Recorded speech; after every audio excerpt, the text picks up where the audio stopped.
El tema relacionado con la época de los viajeros, es decir, estamos hablando de la segunda mitad de la época colonial en México, los albores del México independiente y el siglo XIX, en donde pues van a suceder una enorme cantidad de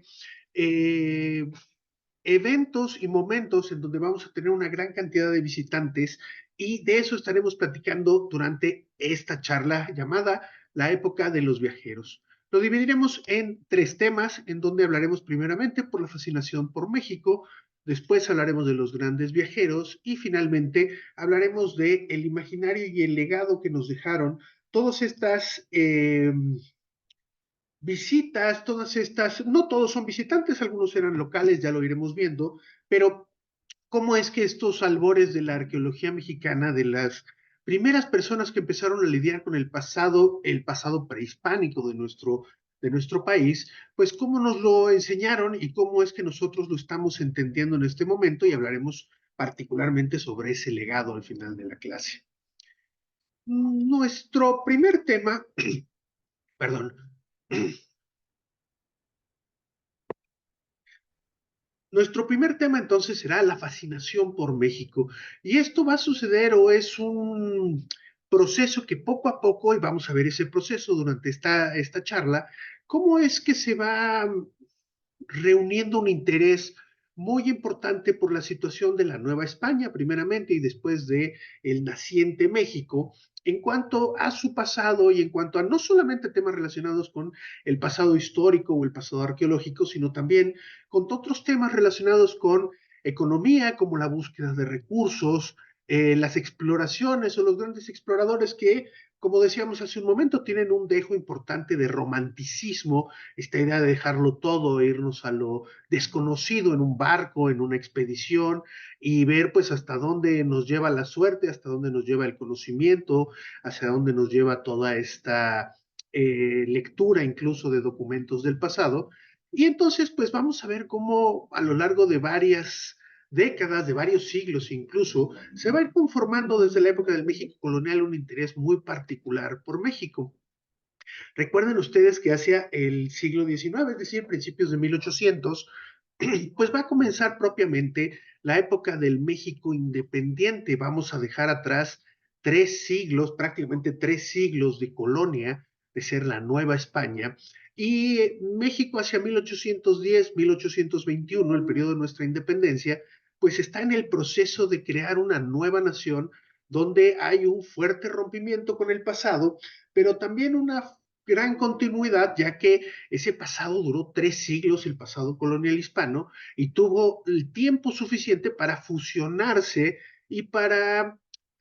algo que llamamos nosotros en antropología convertirse en la cultura dominante sobre las otras culturas, es decir, las culturas indígenas que existían en México. Entonces va a haber una nueva fusión en este nuevo México y este nuevo México lo que va a traer detrás de sí es desde luego parte de un pasado indígena, pero también indivisiblemente una enorme relación con el pasado hispano, es decir, con el pasado de España, que era, insisto, pues lo que nosotros pudimos observar durante, o lo que nosotros vivimos durante 3 siglos. También recuerden que en esta época, hacia el inicio del siglo XIX, pues el colonialismo era una de las formas más comúnmente vistas de desarrollo histórico, particularmente en Europa. Es decir, las organizaciones políticas europeas estaban decididas y determinadas a convertirse en metrópolis imperiales, es decir, en tener territorios lejanos, o como se diría vulgarmente, de ultramar, en donde se realizaban conquistas todavía, pues parecidas un poco a las de la época histórica anterior, la época de los romanos y las expansiones, etcétera, etcétera. El colonialismo, pues, llevó a muchos países a dominar y a conquistar muchos otros lugares. España lo hizo con la Nueva España, pero por ejemplo, pues Francia también ocupó territorios en África, ocupó territorios en Asia. Estamos viendo una imagen, un cuadro muy famoso de Napoleón delante de la Esfinge, pues que es una de estas visiones históricas donde Napoleón pasó por enfrente de estos lugares, era uno de los encargados de esta expansión y obviamente pues es una muestra de esta nueva forma de hacer política que ocupó varios siglos en la historia del mundo y particularmente de los reinos europeos como Francia, Inglaterra, Países Bajos, Bélgica, Rusia, España, Portugal incluso, y donde, por ejemplo, pues toda la historia original de América, pues es la del ser colonias, desde desde los Estados Unidos hasta la Argentina, pues éramos provincias de pequeños países en Europa. España, si ustedes la comparan con México, pues es del tamaño más o menos del estado de Chihuahua aproximadamente, un poquito más grande tal vez, pero es decir, un pequeño territorio dominaba millones de kilómetros en ultramar que obviamente pues entregaban una cantidad de recursos importantes. Sin embargo, esta vida colonial también le permitía a muchas personas desarrollarse en estas regiones y aprender sobre estas regiones. Entonces, comenzamos a ver, particularmente en México, que muchos hispanos comenzaron a interesarse en parte del pasado de México de maneras muy particulares, de maneras muy, pues casi sin querer, por decirlo de alguna manera. A México comenzaron a llegar desde más o menos el siglo XVIII, 1700 comenzaron a llegar algunas personas que a partir de la Ilustración en Europa, es decir, a partir del momento de este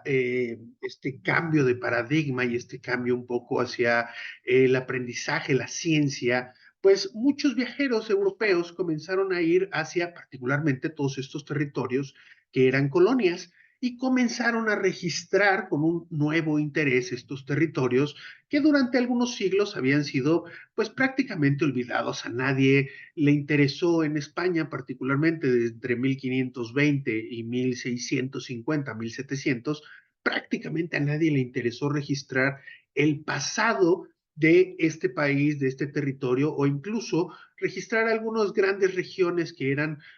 por ejemplo, hoy los consideraríamos reservas de la biosfera, ecosistemas gigantescos en diversas partes del país.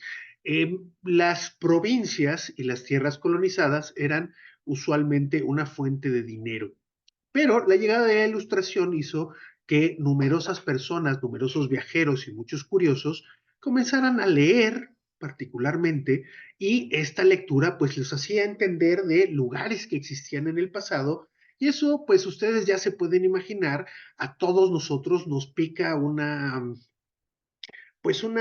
fibra sensible. Es como si nosotros nos dicen que la casa de nuestros bisabuelos está en el pueblo donde nació toda la familia y uno no la conoce, pues cuando va, pues lo primero que haces es pararte ante probablemente lo que es una ruina de una casa y ser curioso. ¿Por qué? Porque tiene que ver con tu pasado, tiene que ver con algunas cosas que tienen relación directa y emotiva contigo. Los viajeros lo que hacían era registrar ese pasado, darle una luz a ese pasado en vistas de esta época de la razón, es decir, de esta necesidad de saberlo todo y de conocerlos todo. Y entonces, pues, se empieza a documentar tanto el mundo natural como el mundo artificial y las obras del pasado comienzan también a ser catalogadas primeramente de una manera muy torpe y ya posteriormente a darle ya ese valor a las antigüedades, ese valor al pasado. Sin embargo, el momento tal vez paradigmático importante es 1738, que es el momento en el que Carlos III en Europa, siendo el rey también de Nápoles en Italia, pues decide, a partir de oír una enorme cantidad de leyendas e historias, pues y observaciones muy importantes en el terreno, pues decide patrocinar excavaciones para recuperar el pasado de la ciudad de Herculano, que es una ciudad, digamos, gemela, por decirlo de alguna manera, más pequeña, menos ostentosa que Pompeya y que también fue arrasada con la explosión del volcán Vesubio en el año 79 de nuestra era. Herculano quedó debajo de unos 20 metros de lava y de ceniza volcánica. Sin embargo, como se puede ver en estas imágenes, pues algunos elementos de la ciudad antigua, que era pues bastante rica, quedaron o quedaban visibles y entonces la gente comenzó a acercarse. Y Carlos III, oyendo estas historias, decidió explorarlo de una manera masiva y recuperar una enorme cantidad de objetos pertenecientes a esta ciudad previo a la explosión del volcán Vesubio.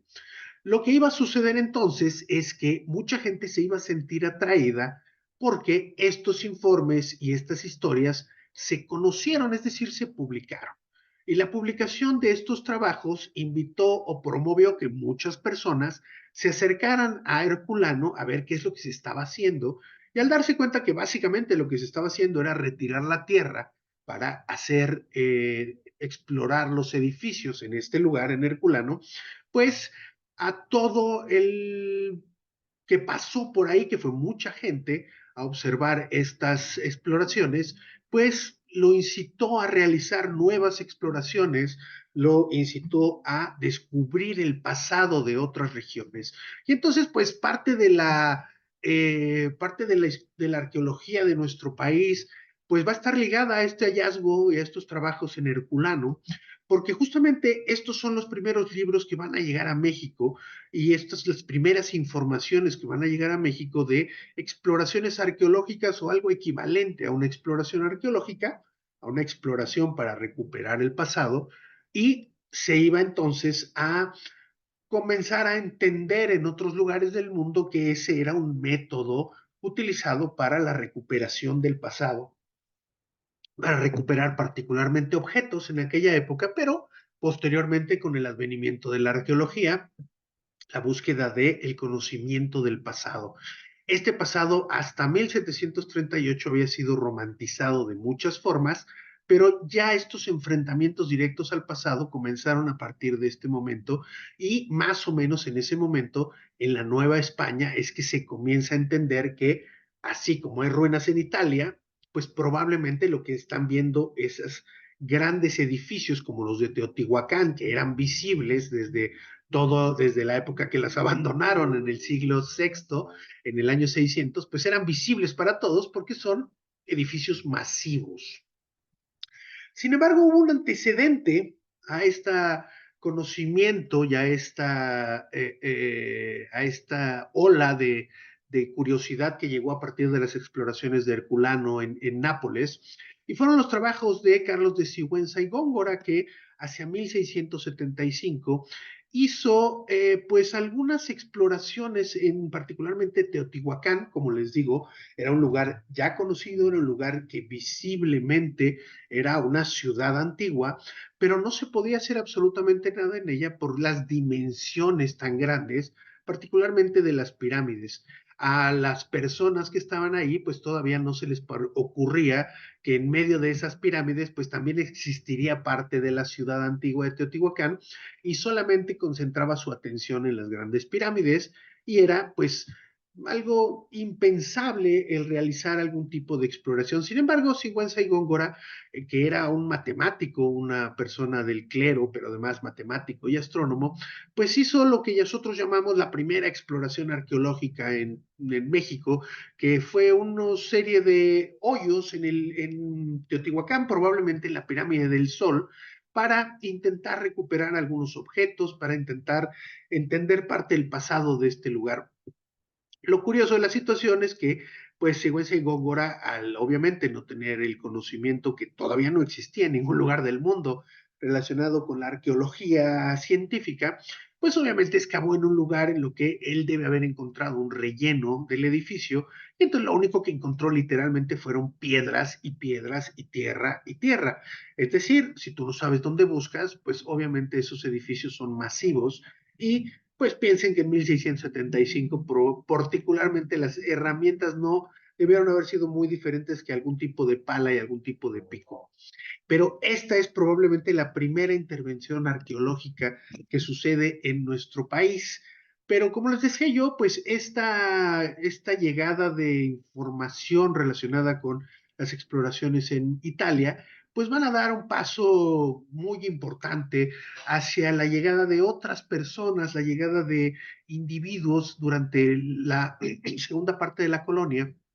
que comenzaron a interesarse también por ese pasado. Uno de ellos fue Lorenzo Boturini, uno de los más conocidos, un italiano que llegó a México y se comenzó a hacer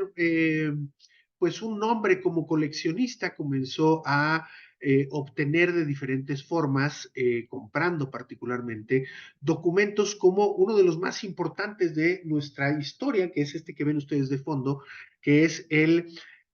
Códice Boturini, también llamado la Tira de la Peregrinación. Se llama Boturini porque él fue el dueño de este documento. Lo que sucedió es que obviamente este individuo había entrado a nuestro país en la época de la colonia y no había dado un parte específico a las autoridades españolas del motivo de su viaje.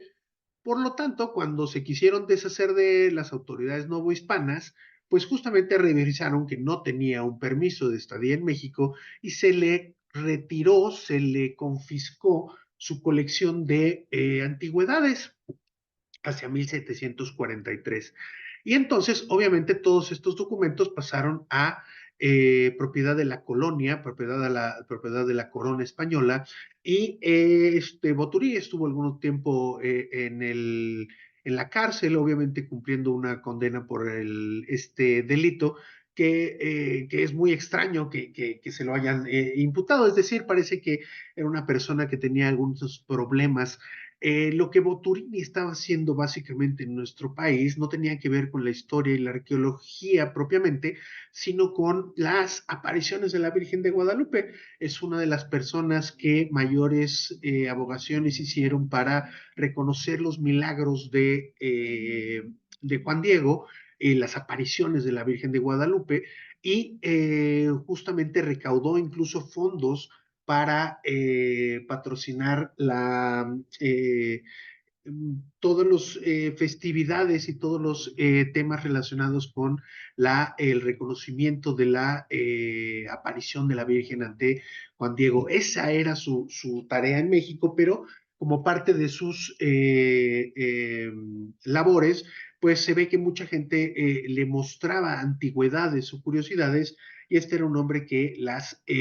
adquiría y las integró en una colección que, según cuentan en los documentos de la colonia, pues era relativamente grande para su época, si no me recuerdo ahorita, unos 300 objetos, y incluso algunos documentos como este, insisto que es importantísimo, la tira de la peregrinación, que es justamente un documento prehispánico que habla de la migración de los mexicas desde Aztlán hasta los primeros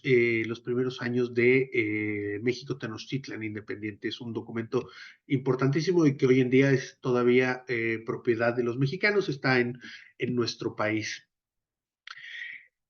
La ilustración entonces va a empezar a traer una nueva cantidad de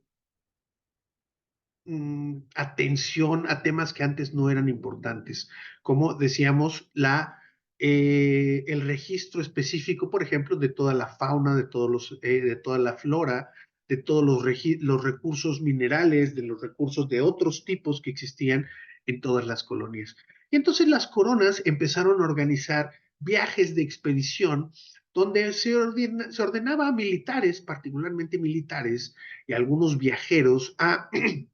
adentrarse por algunas regiones poco conocidas, y así es como, por ejemplo, Antonio del Río va a llegar en 1790 más o menos a Palenque, y algunos otros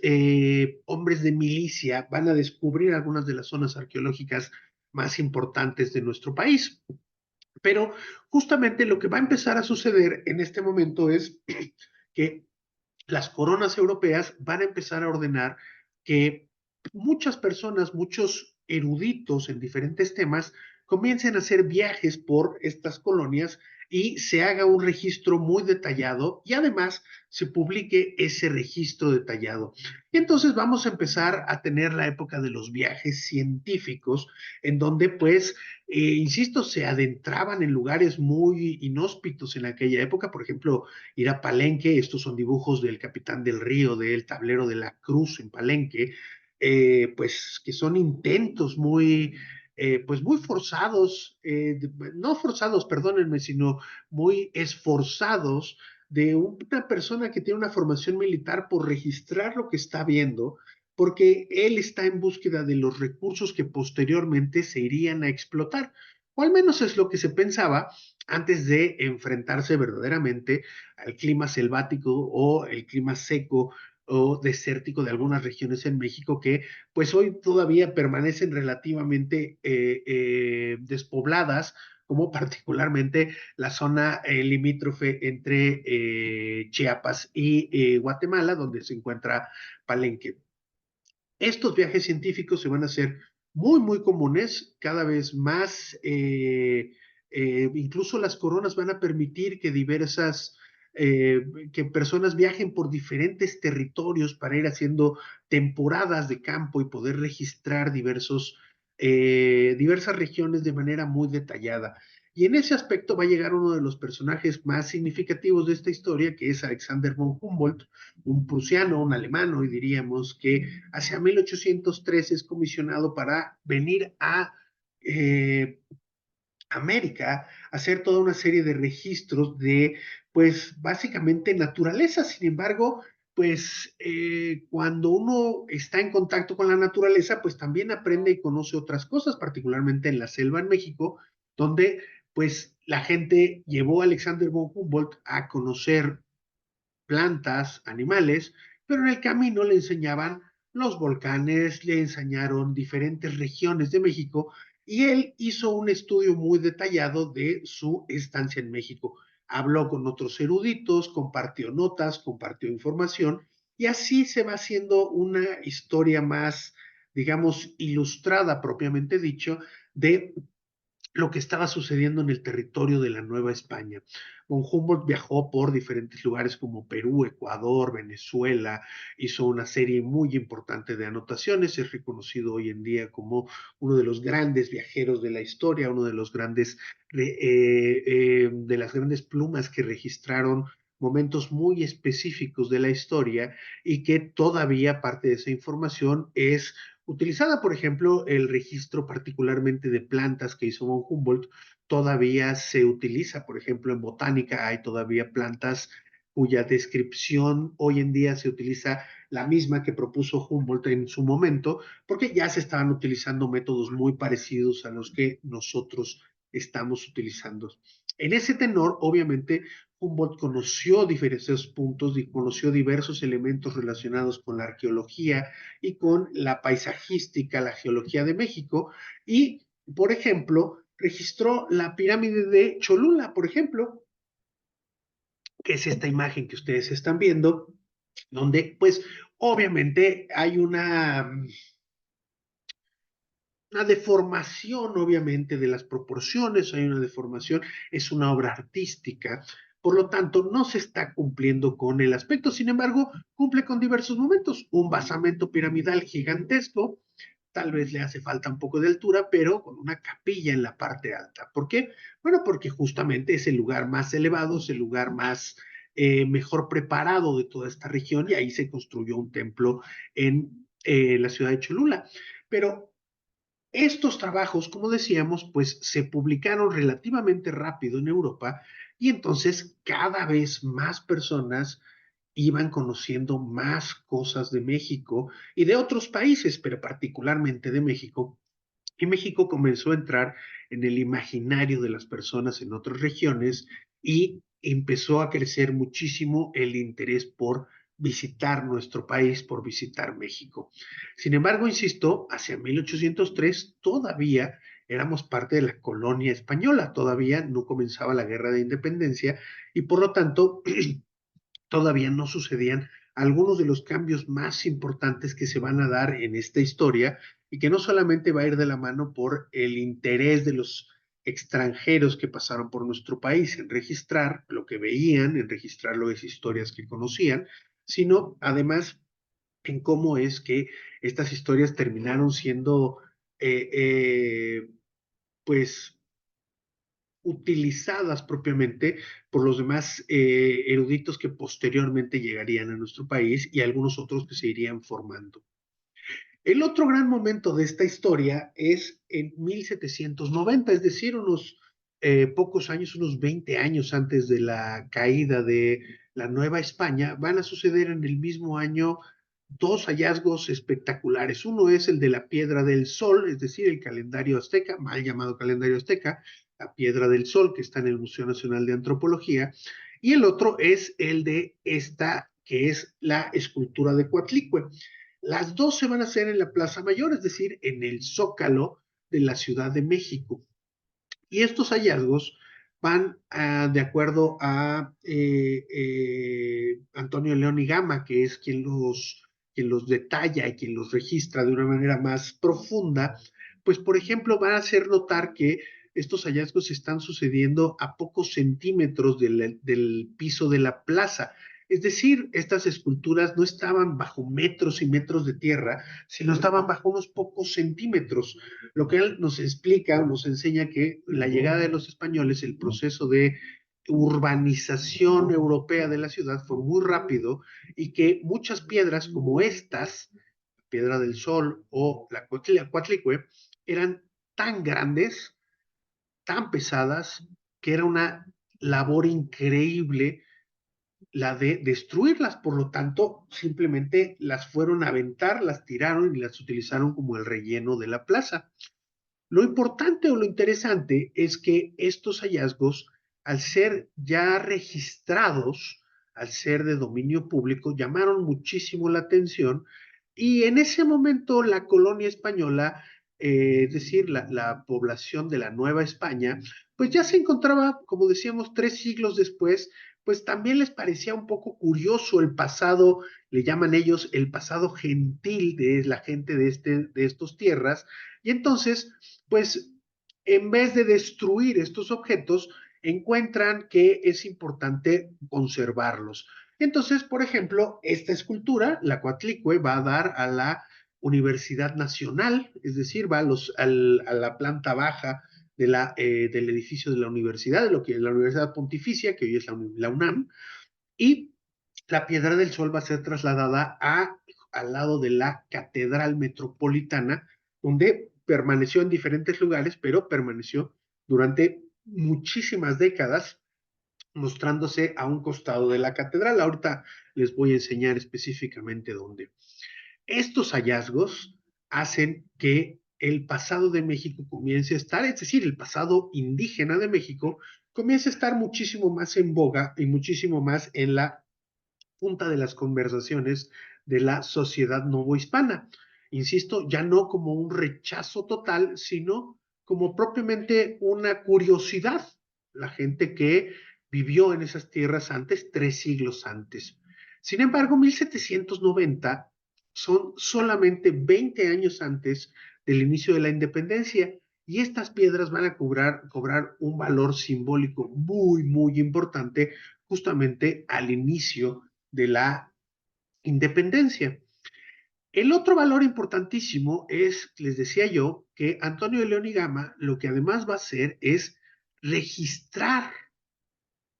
los monumentos, describirlos, tratar de explicarlos de una manera muy limitada tal vez para su época, pero es el primer esfuerzo que vamos a ver realmente por hacer una labor propiamente antropológica, arqueológica, es decir, describir el objeto, tratar de entenderlo, tratar de explicar para qué pudo haber servido.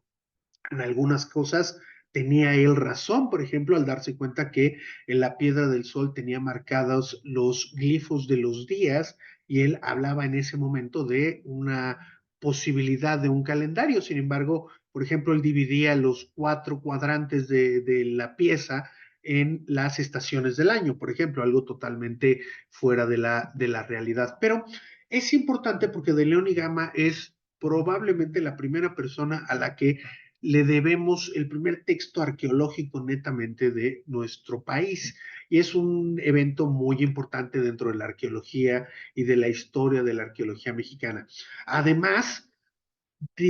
pudo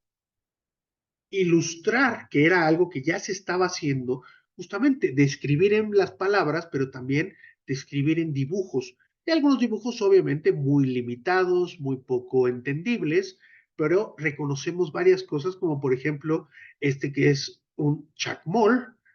la parte del calendario azteca, le faltan muchas cosas, le faltan detalles, pero algunas de estas piezas, por ejemplo, esta rana o este ahuizotl, todavía están en el Museo Nacional de Antropología, es decir, ya podemos ir ligando piezas que hoy podemos ver en los museos con la descripción de algunos investigadores que ya les llamó la atención en épocas tan tempranas como 1790. Les decía yo, la llegada de la independencia y los procesos posteriores van a mostrar, pues obviamente, una historia muy diferente, porque México va a cambiar totalmente. Lo que quería ver yo, nada más al poderles mencionar la independencia, es aquí donde está la cruz de la Catedral Metropolitana, aquí atrásito se observa un circulito. Esta es la Piedra del Sol, aquí la fueron a poner. Si ustedes van hoy a la catedral y caminan por el lado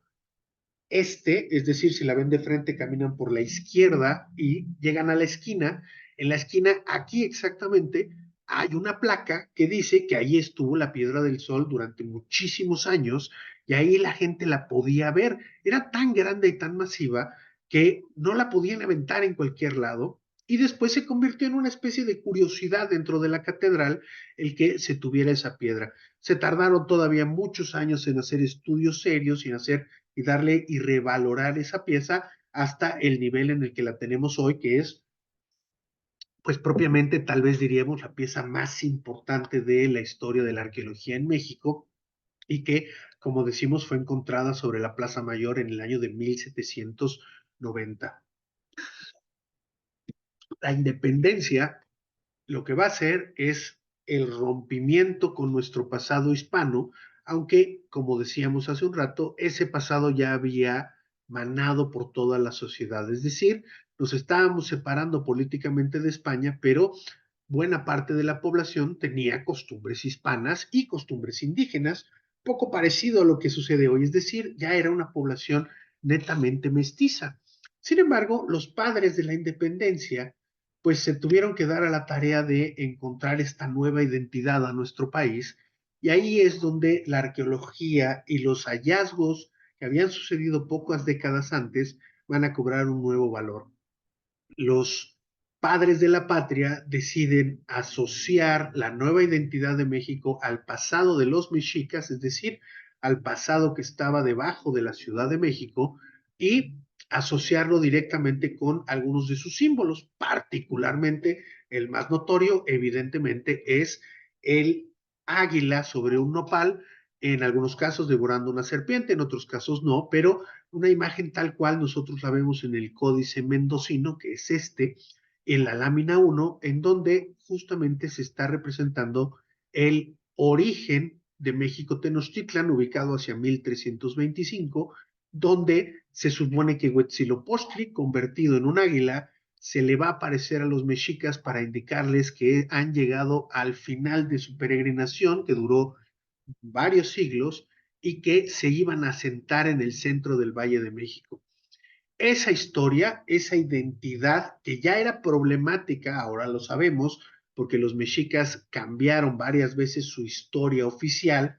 obviamente hasta escribir esta, donde ellos habían llegado y Huitzilopochtli les decía dónde debían construir la ciudad, pues esa historia chocaba con el pasado real que nosotros conocemos, que es que los mexicas fueron un pueblo secundario y estaban sometidos por la gente de Azcapotzalco, y que justamente Tezosomo, que el señor de Azcapotzalco, es quien les regala el islote de México Tenochtitlan. Y después, cuando el México Tenochtitlan se hace una capital imperial y comienza a crecer, deciden reescribir la historia, olvidar la historia de ser súbditos de Azcapotzalco y escribir una historia mitológica donde Huitzilopochtli les indica dónde. Esa parte de la historia es la que tomaron los padres de la independencia y es, para bien o para mal, la que nos sigue acompañando en nuestro símbolo y en parte de nuestra identidad, la cual, pues como decimos, está fuertemente fundamentada con la situación en la que se encontraba la arqueología a finales de el siglo XVIII y principios del siglo XIX, hacia el inicio de la época independiente.